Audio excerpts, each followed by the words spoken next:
Amazon Prime's Rings of Power hired two untested creatives who never created before to adapt Tolkien's Legendarium. Those are the facts.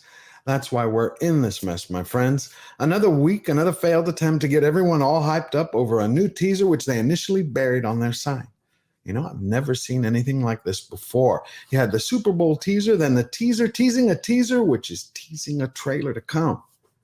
You know what I smell? A half-baked fantasy series reeking of fear.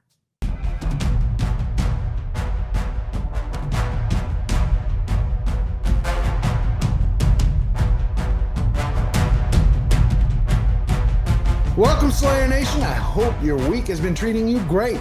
It is another fantastic day whenever we can shine the light on lies and give truth a voice.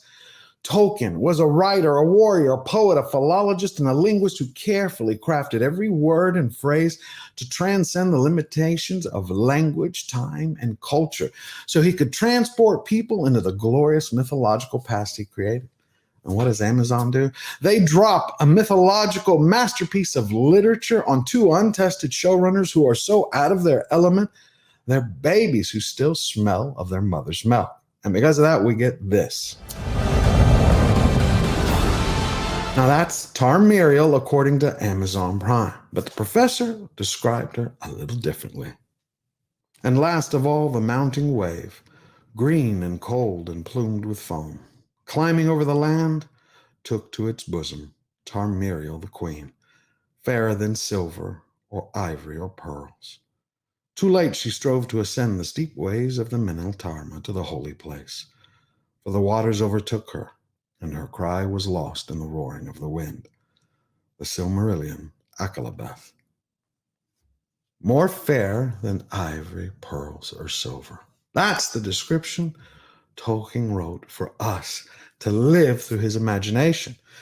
My one piece of advice for Amazon for the future, if they have many more seasons, is if you're going to put amateurs in the kitchen, make sure they follow the recipe. Now, for anyone who hasn't yet found a home to share and express all their love for Tolkien, I invite you, take a second, push the subscribe button down below, and join the conversation as we fight to defend Tolkien's beloved Legendarium. Now, the teaser, we're going to break it down together, but it doesn't have a lot of hints to plot or storyline. It's not a lot of dialogue. It's a lot of scenery and a burning rock shooting through the sky, and then we have people who are appearing to look at it before it crashes and burns.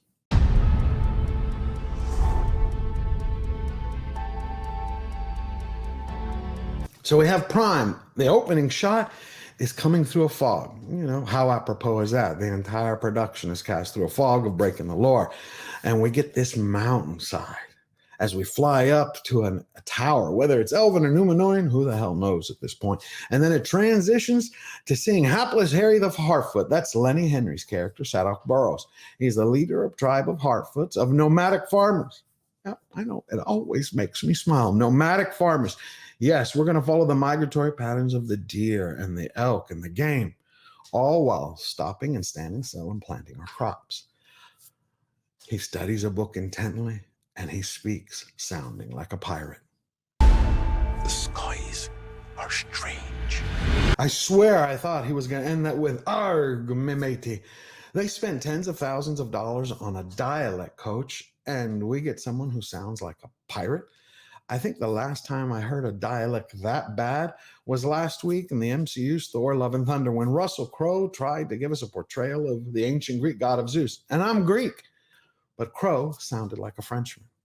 It's hilarious.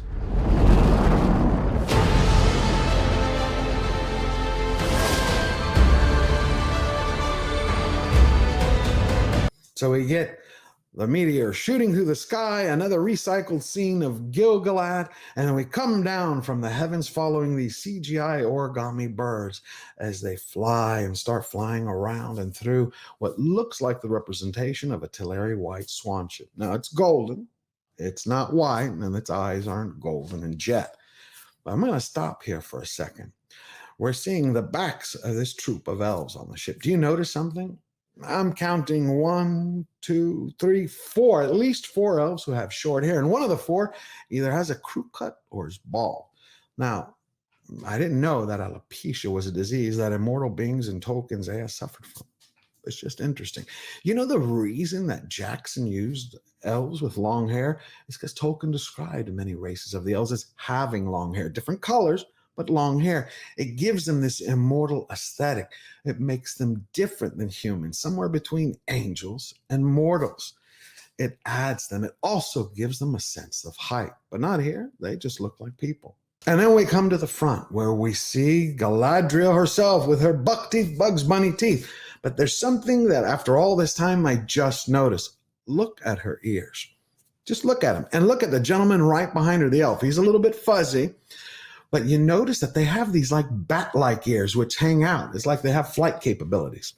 Now I want you to take a look at this picture of Galadriel when she was in all her man-spreading glory, and look at her ears and compare them to Peter Jackson's Arwen. You see Arwen's, you see the symmetry, the beauty, the elegance, the streamlined lines. Look at that. That is magical. That is ethereal. Where, what is Amazon doing? It's like their Lord of the Larpers, Rings of Recycled Fantasy has just taken a chunk of meat, slapped it onto the head, and stitched it on. It's horrible. And did you notice something else? Galadriel here is shorter than everyone. Shorter. Her mother, Arwen, called her Nerwin. Nerwin means man-maiden, unlike what a lot of the Amazon lackeys try to refer to, that this tells us that she was a commander of the northern armies. No, it meant she was tall and strong, and Galadriel was 6'4" taller than any other elven woman. Does she look tall to you here? No.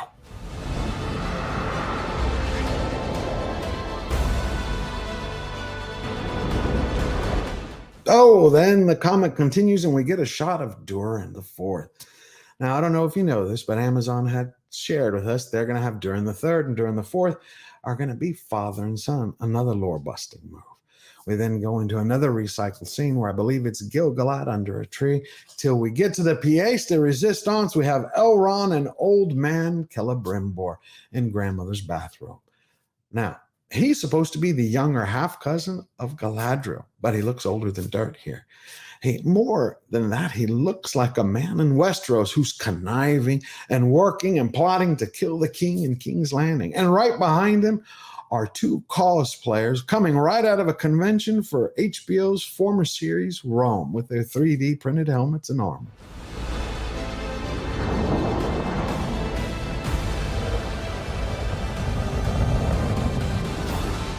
And then we have Arondir and Bronwyn. Stop and look at that for a second. Arondir. Do you notice the ears? It's a perfect shot. Now compare those to this picture of Elrond from Peter Jackson's trilogy. Again, do you see it? There is an aesthetic there which is appealing. It's beautiful. Again, symmetry. I'm going to use that word again and again because it speaks of its elegance and grace, not this ham hock of me slapped on like it's a half-baked Sculpey clay. And then we get a shot of the tower that we saw on the Empire magazine cover, and back to TarMiriel. Now, TarMiriel is played by Cynthia Robinson. The biggest role that she ever had outside of Rings was the Starz Network Spartacus in season 2 and 3, where she played Navia. This actor redefined wooden acting. She is literally pure pine. And there's something that I found in letter 210 from Tolkien to his agent, Forrest J. Ackerman, in 1958, where he was talking about his feelings about a Hollywood screenplay, and they were butchering one of his characters. I should resent perversion of the characters, and do resent it, so far as it appears in this sketch, even more than the spoiling of the plot and scenery. The professor was talking about preserving the sanctity, the purity of the character. Because see, when you have a solid character, you can mess up a lot of things. You can mess with the plot, you can mess with the story, but the character, if you stay true to them, if you hold them as precious as the writer does, it can almost overcome anything because they draw you into the story. It doesn't matter if they're going from here to Rivendell or here to get a bag of onions and carrots. If the character remains true, they will be strong and keep you glued to the page or to the screen.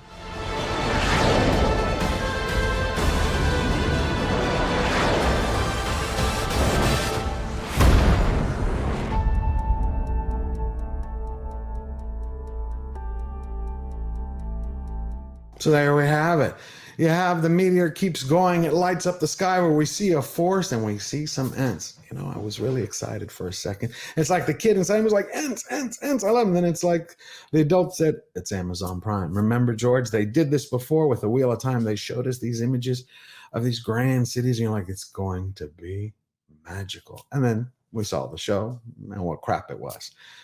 It continues on its journey and we see the last Harfoot. Now, to me, she reminds me of the pigeon lady from Home Alone, so I've started calling her Harfoot the early years, before the meteor crashes to the ground and explodes, and we end the teaser with a final shot of a ship going to Numenor, those ancient carved heads.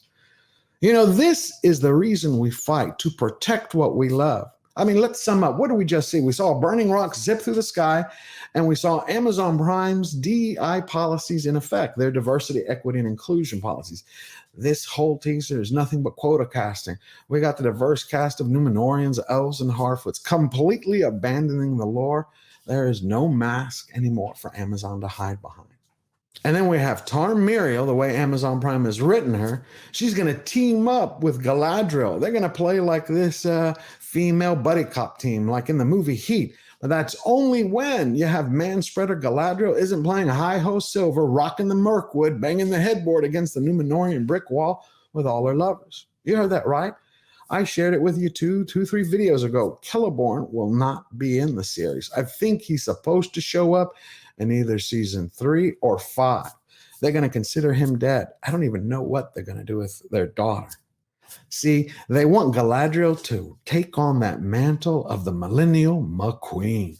She's going to be the girl to represent all girls. You can do what you want. You can slay orcs, take on monsters, tackle Sauron, and bang lover after lover and defy Tolkien's lore day after day and give the finger to the Fellowship. No problem. And that is why we continue to fight, to preserve Tolkien's Ea and Arda, which is an unparalleled tapestry he wove together with a rich history, from his beautiful imagination to transport us to a world that he wanted to create for us, to remind us of what we lost and build a legend that will last forever, give us these fantastical adventures, some of these terrifying experiences with golden immortal beings, and the wisdom of ages past. And that is exactly what in the end will sink Prime's rings of recycled fantasy. Because Amazon can fool a few people for a few moments. They might have a #1 hit with the first and second episode. But once people watch these videos, once they get interested in reading the books and they start unraveling the mystery behind the series, they get to Tolkien's Legendarium, they're going to realize they've been deceived. And at that point, I only have one word to say to Amazon: run.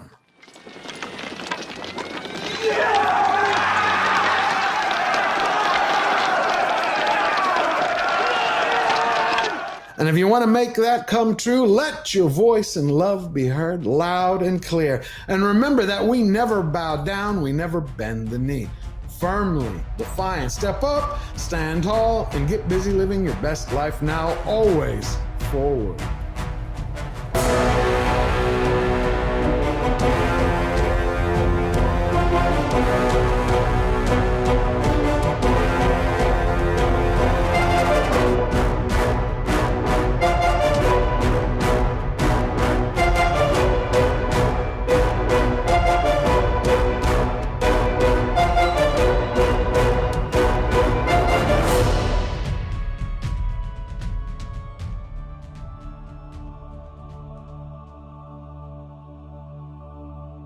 Now, this is part 2 of the story that I told in my last movie review of the masterpiece, Bahubali.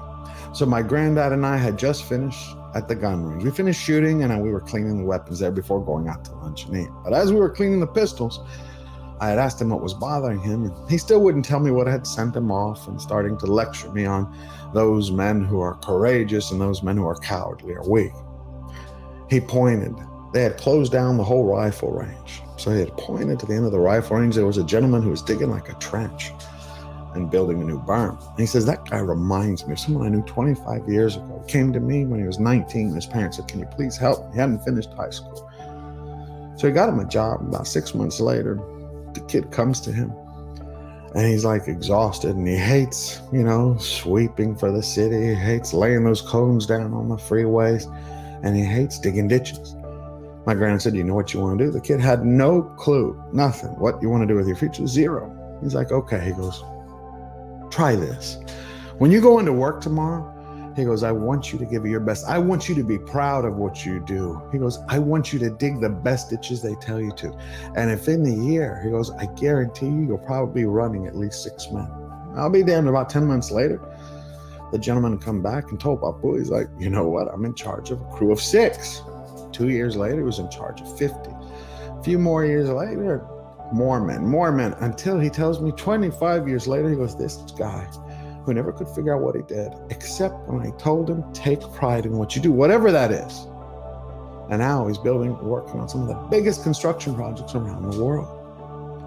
He says the difference between someone who's strong and someone who's weak, it's not what job they do. You don't have to be a CEO or a multimillionaire throwing around cash to make it look like, you're rich and impress people. He goes, you don't have to be a doctor and engineer. Those are good things.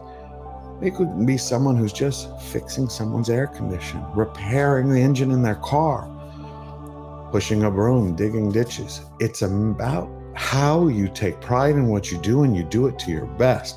That means you honor the hero within by living your best life, and then honoring your character, honoring your will, honoring your word, honoring the truth and the facts. And when you do that, you'll always come out on top, because whatever job you do, he goes, it's important. He goes, the coward, much different. He thinks pushing the broom, that's not for him. That's too lowly. He's ashamed for anyone to know. And that shame is actually a reflection of the lie he tells himself. Because he's afraid to try anything. He's afraid even to fail. He's afraid to succeed. He's afraid even to live up to his responsibilities. But again, he says, it doesn't matter, banker or ditch digger. If you take pride in it and you do it your best, you'll honor the hero within, you'll live your best life, and the world will see you shine. He goes, that's strength. That's courage. And it reminds me now, watching this last Amazon Prime Rings of Recycled Fantasy teaser, I pointed out many times about the ears. It's the devil is in the details. Do you think Prime is honoring Tolkien's beloved legendarium? No. What they're honoring is the Hollywood lie, their politics. That's why it's so evident on the screen in the smallest of details. And I go back to my grandfather's words. You want to be strong? You honor your character. You honor your heart, the hero within. Live your best life, and the world will see you shine.